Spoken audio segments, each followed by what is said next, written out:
Hey everyone, we are back with the Encyclopedia of Gemstones.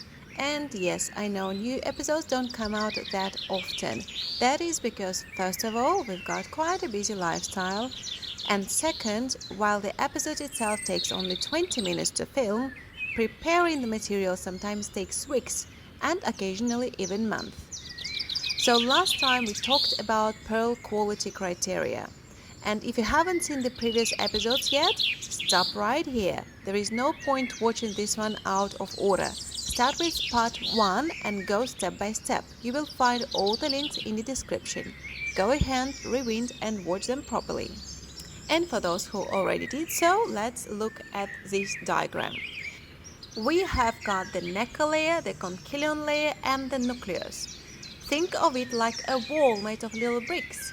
Layers of aragonite crystals followed by a conchylion layer and again and again and again until we reach the very core of the pearl. Under the microscope, this structure really does look like stocked bricks or overlapping plates, thin scales, mostly elongated, kind of like domino tiles. Though, of course, every pearl is unique. So the quality of nacre, that's what we are focusing on today. The nacre layer is a combination of protein layers, chitin and lustrine alternating with aragonite crystal layers. And this alternate to create the dense iridescent structure. In essence, the thickness of the nacre layer reflects how much time the mollusk spent growing the pearl and how healthy it was during that period. Because it can happen that a lot of time passes but the mollusk was weak, underfed, the water temperature wasn't right, or it suffered from parasites, and as a result the nacre barely formed. On the other hand, if the mollusk was healthy and had plenty of time, you will get nacre like this, thick, rich and absolutely gorgeous. So remember, there are two key factors here, time and health. The thicker the layer, the higher the pearl quality. But what does thick nacre actually mean? That's where things get interesting. It's all very relative. Every farm, every lab, every pearl association has its own standards. For example, a few years ago, the owners of Tahitian pearl farms, along with brokers and graders, got together and established a rule. If a Tahitian pearl has at least 0.3 mm of nacre, that's considered acceptable quality. Of course, the thicker the better, but 0.3 mm was set as the minimum standard. In other regions, the criteria are completely different. Generally, nacre quality falls into three categories. Acceptable, the nucleus isn't visible, though you might see faint reflections through the layer. Visible nucleus, where the core is noticeable through the nacre, meaning the layer is too thin, which significantly lowers the pearl's quality. And very poor nacre, where the pearl looks dull and chalky and where the nucleus is clearly visible. Such pearls lack that signature luster, the very soul of a beautiful pearl. Want to see a real-life example? Go check out the episode I filmed at a pearl farm, where we were manually sorting and grading pearls. In that video, you can clearly see the difference between high and low quality pearls. Watch it in high resolution on the big screen and pause when you need. That's right there for you. All the details filmed very carefully. And one more chart. This one combines everything what we have just talked about. At the top, you will see different pearl shades. Then below, 4 surface quality levels, each with an approximate percentage of visible imperfections or spots. And finally, 5 categories of luster. Again, keep in mind, grading standards vary between laboratories and gemological organizations. But overall, these visuals give you a great overview of how pearl's quality is evaluated around the world. Alright then, let's keep going. Here is next image, and let's talk about other pearl grading system. For Akoya pearls, that's the Japanese kind one, remember? South Sea pearls from India all the way down to Australia and Tahitian pearls, there is sometimes a letter-based grading system from AAA down to 1A or from A to D. So you might see pearls marked as AAA, AA, or just a lonely little A, or in another version A, B, C, or D.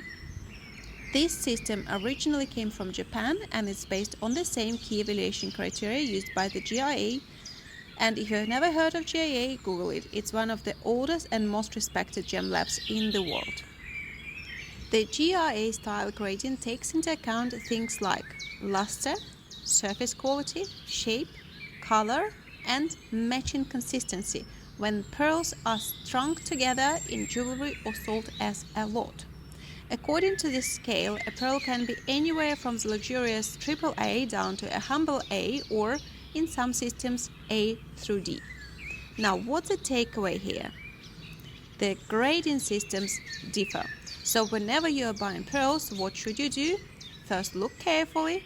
Modern phones can shoot crystal clear HD videos. Use that. Ask the seller to film the pearls up close, in focus, and slowly rotating them from every angle. That's how you can really judge the surface and luster. With gemstones, it's easy for sellers to cheat, using special lights, lamps, or filters, but with pearls, it's simpler. Just take them outside into natural daylight and film. And if the seller refuses to do so, it's a little bit of a red flag, my friends.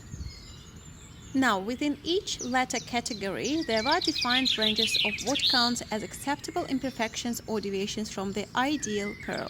And these standards differ depending on the pearl type, but generally it goes like this. A grade, exceptionally high luster with less than 10% surface defects. That means the pearl is nearly flawless. B grade, high to medium luster with defects on less than 30% of the surface. C grade, medium luster defects on less than 60% of the surface. And D grade, the lowest quality, luster isn't even considered here, only the number of surface flaws. So what's the challenge? Even if you know these criteria, can you judge them yourself? Probably not, because how do you know what counts as high luster versus medium?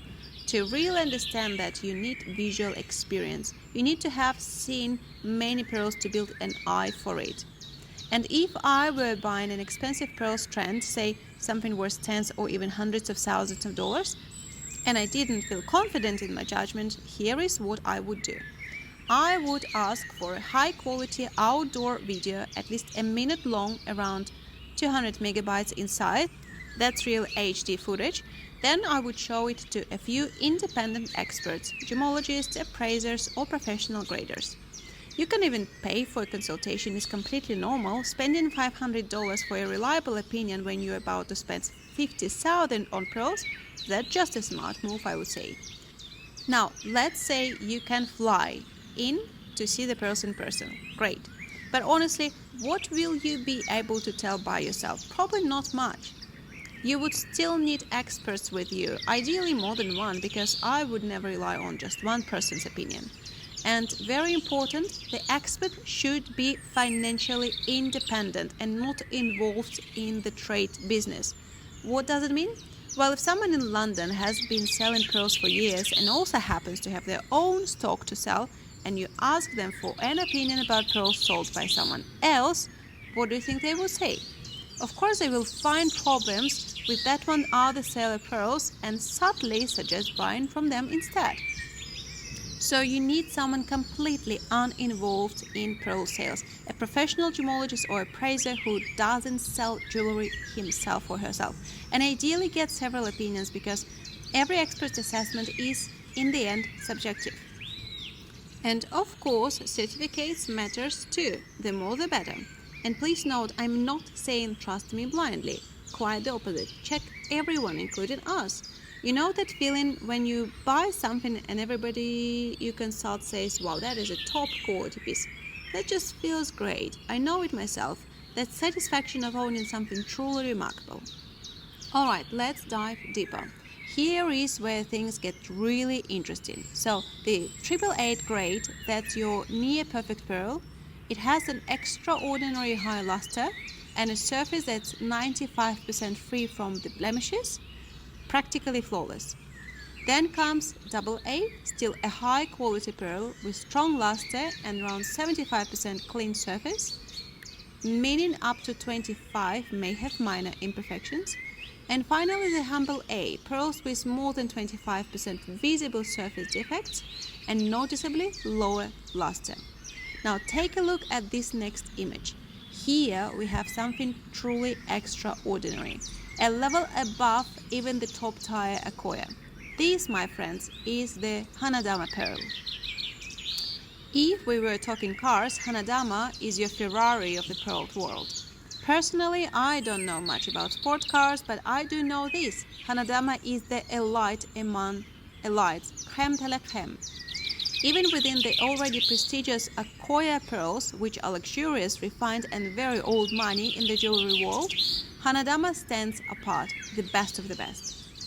The name Hanadama, meaning flower sphere or round blossom if you will in Japanese, was given by none other than Kokichi Mikimoto, the man who invented the modern method of pearl cultivation. We will definitely dedicate a full episode, maybe even two, to his life. His story is fascinating and quite tragic, unfortunately. Some people also poetically translate Hanadama as flower pearl, and the Japanese, being masters of poetic imagery, really nailed it with this name, I think. But what makes them special? Their unmistakable brilliance, that soap bubble glow.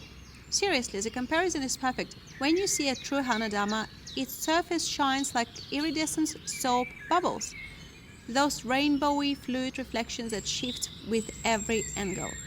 Add to that a delicate pinkish overtone reminiscent of cherry blossom, and you have got the ultimate symbol of Japanese beauty and refinement. Naturally, the name was inspired by the sakura flowers, of course, which bloom every spring across Japan, and this gentle rosy hue pays tribute to them. If you look at the photo on the screen now, you can see exactly what I mean. That pearly soap bubble sheen and that subtle blush pink glow. Of course, no photo or video can truly capture it. You have to see it in person. And if one day you get the chance to visit an exhibition with high-end pearls, ask if they have Hanadama on display. It's rare, not your everyday merchandise, but if they do, please take a look. They will probably ask you to wear gloves before touching it, just in case you can scratch the surface with the nail or a ring. And that is absolutely understandable because Hanadama is luxury on another level. This kind of piece you don't just buy, you experience. Now let's take a look at the next photo, a comparison of Hanadama pearls versus other high-quality Akoya. There are unfortunately plenty of sellers trying to pass off regular pearls as Hanadama. Typical story, as in the gemstone world, imitation is everywhere. But genuine Hanadama pearls have that unmistakable intensity of luster and depth of pink overtone that others simply can't replicate. In gemological labs that specialize in pearl certification, Hanadama is recognized as a separate category within their Akoya grading scale, a class of its own. Only Hanadama pearls exhibit that mirror-like brilliance, the soap bubble effect, and a faint yet distinct greenish tint, interplaying with the pink. That's what gives them their three-dimensional glow. Take another look at the image. You can pause and zoom in if you like. The top row is Hanadama. You can see it pink and green shimmering together, a light color. And the bottom row, that's just good quality Akoya. Lovely, yes, but not Hanadama. And here is the catch. Many tourists, especially first-time buyers, get tricked into paying thousands of % markup for those lower grade pearls sold as Hanadama. So remember, in the pearl world, that soft pink green glow is the mark of the true queen. Alright, let's take a look at this photo. This one is quite revealing. You can clearly see that Hanadama pearls have a much stronger luster than even AAA grade pearls. Notice how the reflection have sharp, well-defined edges and that distinctive greenish soap bubble shimmer. Now, what do I mean by the sharp edges of reflections? Basically, it is the boundary of the light spot of the pearl surface and that little glint. Sometimes it's blurry and diffused, but in top quality pearls like Hanadama, the edge is crisp and razor clean. And that's what gives them that almost metallic shine. Alright, next up, here is an example of Hanadama Pearl certificate. This is what an official certificate looks like, issued by one of Japan's specialized pearl laboratories. At the very top you will see a specific mark, Aurora Hanadama, usually highlighted in red. That's your sign you are looking at the real deal. Now, of course, there are always skeptics. Someone new to the channel will say, oh, come on, I can print that at home and I can make 100 of those in Photoshop.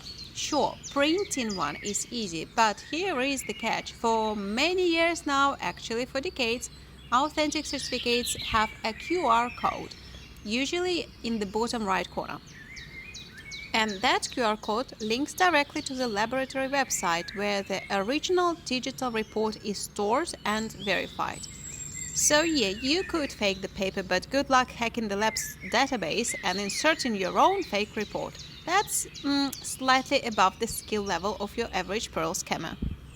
So remember, the paper certificate isn't the proof itself, the online record is. Always check the lab's website through that QR code before believing what's printed. Now back to the certificate image. You will also notice it lists the nacre thickness. That measurement is super important because it directly relates to the water content in the pearl and to its overall quality. The thicker the nacre, the better the pearl, and the higher the price. Essentially, the nacre thickness tells you how long the oyster spent growing the pearl and how healthy it was during that time. And yes, pearls do contain water, but don't panic. It's not like it's going to evaporate one day and your pearl will crumble into dust. I already talked about this in the first 2 or 3 episodes, so scroll back and check those out if you missed them.